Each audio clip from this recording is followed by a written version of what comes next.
नमस्कार, बहुत स्वागत है आपका। श्रावण के महीने में शिव जी को मनाने के लिए क्या करें, क्या अर्पित करें और कौन सी चीज़ें भूलकर भी अर्पित ना करें। उनकी मनपसंद चीज़ें उन्हें समर्पित करने से आपको क्या आशीर्वाद मिलता है, चलिए जानते हैं विस्तार से। तो भगवान शिव को सबसे प्रिय महीना सावन ही है और इस महीने में अगर आप शिव जी की विधि विधान से पूजा करें तो आपकी सारी मनोकामना पूर्ण हो जाती है। ऐसे में कुछ ऐसी वस्तुएं हैं जो शिव जी को भूलकर भी नहीं अर्पित करना चाहिए, लेकिन कुछ ऐसी वस्तुएं हैं जिनको अर्पित करने से आपको शुभ फल प्राप्त होते हैं। तो आज विस्तार से हम जानेंगे बेलपत्र अर्पित करने से, दूध, दही, घी, शहद अर्पित करने से क्या फल मिलता है। लेकिन आपकी जानकारी के लिए आज हम पहले ये भी जान लेते हैं कि वो कौन सी 5 वस्तुएं हैं जो भूलकर भी शिव जी को अर्पित नहीं करनी चाहिए। तो पहली वस्तु है हल्दी। कई बार पूजा पाठ में आप हल्दी का इस्तेमाल करते होंगे। देखिए, आप हल्दी का इस्तेमाल तो कर सकते हैं, लेकिन शिवलिंग के ऊपर हल्दी नहीं चढ़ाई जाती। अगर आप शास्त्र की माने तो शिव जी पौरुष का प्रतीक हैं और हल्दी को सौंदर्य का प्रसाधन माना जाता है। हल्दी का संबंध श्री हरि और सौभाग्य से है, इसलिए शिव जी को नहीं चढ़ता। लेकिन अगर आप नीचे जो माँ पार्वती का हस्त कमल है, जिसको हम जहाँ पे का एरिया को कहते हैं जलहरी, यहाँ पर आप अर्पित कर दें तो उत्तम है। पर भगवान शंकर को हल्दी अर्पित करेंगे तो आपका चंद्रमा कमजोर हो जाएगा। दूसरी वस्तु है कुमकुम या सिंदूर, जिसको हम कहते हैं। तो सिंदूर भगवान शिव को अर्पित नहीं करना चाहिए। शिव पुराण में ऐसा करने की मनाही है, क्योंकि शिव पुराण में महादेव को विनाशक बताया गया है और इस वजह से सिंदूर या कुमकुम से भगवान की पूजा, शिव की पूजा नहीं की जाती। तीसरी वस्तु है तुलसी का पत्ता।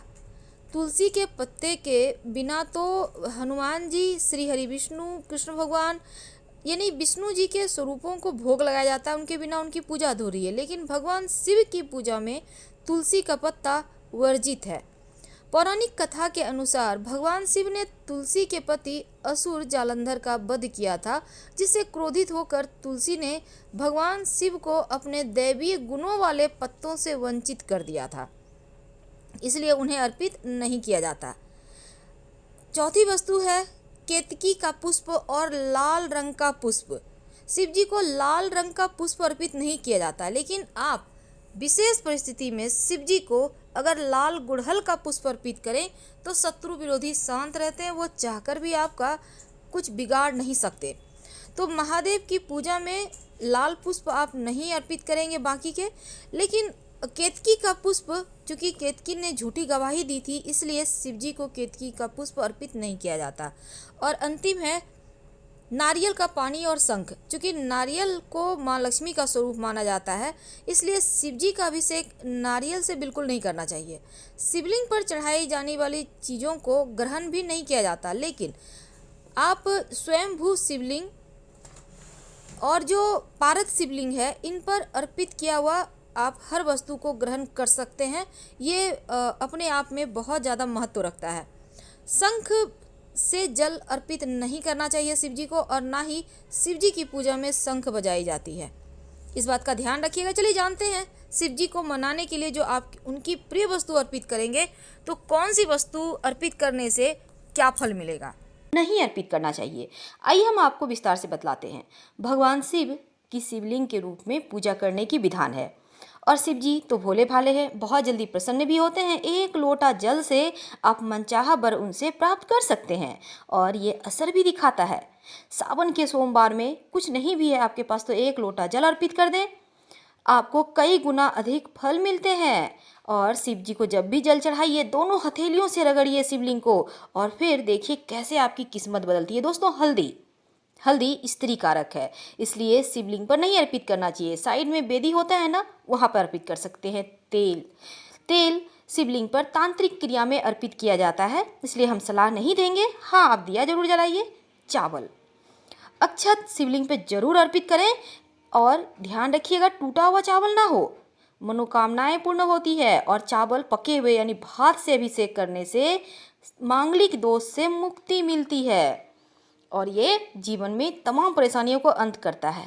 पान अर्पित करने का मतलब है आपने सब कुछ अर्पित कर दिया।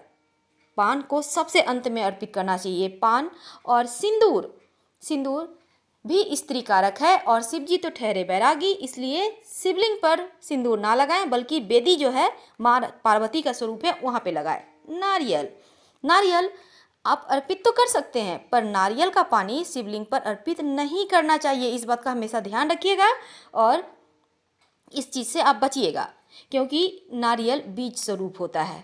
गुलाब के पुष्प शिव जी को बहुत प्रिय हैं। दोनों हाथों से प्रेम से गुलाब की पंखुड़ी, गुलाब के पुष्प उन्हें अर्पित करें और मनाएं। कमल का पुष्प एक भी अगर आपको मिल जाता है 108 पंखुड़ी वाला कमल, तो समझिए ये आपकी पूजा सार्थक हो गई। अगर नहीं है आपके पास, तब क्या करेंगे? दोनों हाथों को जोड़िए, मन में ध्यान कीजिए कि आपके हाथों में कमल का पुष्प है और शिवलिंग पर अर्पित कर दें। फिर देखिए चमत्कार कैसे होते हैं। बात करते हैं जवा कुसुम। इसे बहुत जगह गुड़हल का पुष्प भी कहते हैं और इस पुष्प को अर्पित करने से शिवलिंग पर शत्रु बाधा नाश होता है। कनेर का पुष्प जो पीले रंग का होता है, शिवलिंग पर अर्पित करने से जीवन की तमाम परेशानियों से आप मुक्त हो जाते हैं, सुरक्षित बने रहते हैं। शंख, शंख शिव जी की पूजा में नहीं बजाई जाती, बल्कि डमरू बजाइए, ये बहुत अच्छा रहेगा। और शिवलिंग की हमेशा आधी ही परिक्रमा कीजिएगा, इस बात का ध्यान रखिएगा। तुलसी, तुलसी नहीं अर्पित किए जाते शिव जी की पूजा में। हाँ, आप मंजरी अर्पित कर सकते हैं, पर तुलसी भूल कर भी नहीं। ये जो हरसिंगार है ना, ये वास्तु दोष को दूर करता है और जीवन की परेशानियां भी दूर करता है। हर श्रृंगार अगर मिल जाता है तो दोनों हाथों से नहलाइए शिव जी को, फिर देखिए कैसे कृपा बरसती है आपके ऊपर। आंवला, ये शिव जी को विशेष रूप से प्रिय है। आप आंवले को जरूर अर्पित करें। आपके जीवन में धन की कभी कमी होगी ही नहीं, धन धान्य से आपके घर भरे रहेंगे। शिव जी पर धतूरा अर्पित करने से संतान की समस्याएं दूर होती है। त्रिशूल, आप अगर सावन में किसी भी सोमवार के दिन एक त्रिशूल शिवलिंग पे, शिव जी के वहाँ पे अर्पित कराते हैं तो जीवन में शत्रु बाधा से मुक्ति मिलती है। मौली धागा, मौली धागा आप जरूर अर्पित कीजिए, ये बहुत ज़रूरी है जीवन में खुशियाँ प्राप्त करने के लिए। अब अगर हम बात करें नंदी की, तो भला नंदी के कान में बिना बोले हमारा मंत्र पूरा कैसे होगा? मनोकामना को पूर्ण करने के लिए नंदी के कान में अपनी मनोकामना जरूर कहें और नमः शिवाय का जप करें।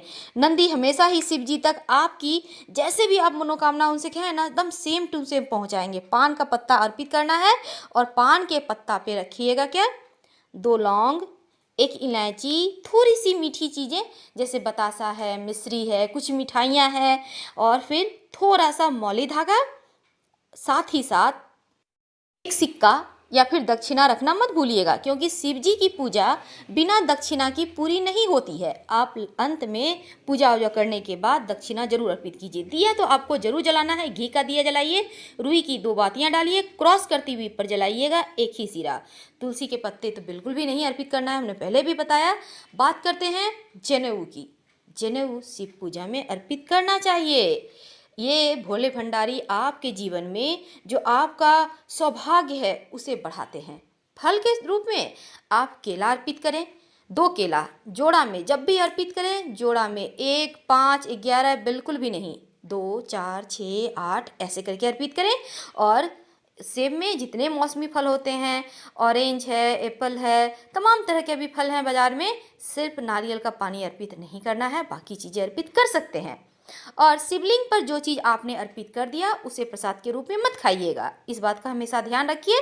हाँ, अलग से आपके थाली में कुछ है रखा हुआ, आप उसे ही प्रसाद के रूप में खाएं, क्योंकि आप देखते होंगे जितना भी बड़ा बड़ा शक्तिपीठ है, लोग क्या करते हैं, बाहर से प्रसाद खरीद कर लाते हैं। बेलपत्र जरूर अर्पित कीजिएगा। तमाम मनोकामनाओं को पूर्ण करने वाले शिव सिर्फ एक ही बेलपत्र से खुश हो जाते हैं। अगर आपके पास बेलपत्र नहीं है तो किसी और का अर्पित किया हुआ बेलपत्र उठाइए, उसे धोइए अच्छे से, फिर से चंदन लगाइए और उल्टा करके अर्पित करें।